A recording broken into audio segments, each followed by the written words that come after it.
Karimnagar PMJ jewellery shop దోపిడీ కేసులో పోలీసులు మరికొన్ని ఆధారాలు సేకరించారు. ధర్మపురిలోని ఓ గెస్ట్ హౌస్ లో దొంగల ముఠా మకాం వేసినట్లు గుర్తించారు పోలీసులు. అయితే తప్పుడు ఆధార్ కార్డుతో నిందితులు రూమ్ తీసుకోవడం షాక్ ఇస్తోంది. లాడ్జి నిర్వాహకులకి ఇచ్చిన ఆధార్ కార్డ్ జార్ఖండ్ కి చెందిన సౌరవ్ కుమార్ కి చెందినదిగా తేల్చారు.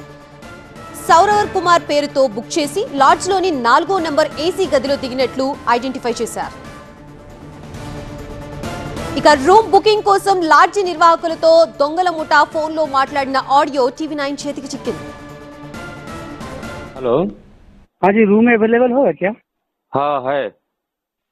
आपका 2 रूम चाहिए। कितना? हाँ, 2 रूम एसी वाला मिल जाएगा। एसी क्या प्राइस है? एसी 1200। हेलो, 1200 एसी का। 1200। हाँ। और नॉन एसी? नॉन एसी एक ही है, वो 600 रुपया। 600 रुपया। हाँ। ठीक ठीक है आके। हेलो। हाँ जी,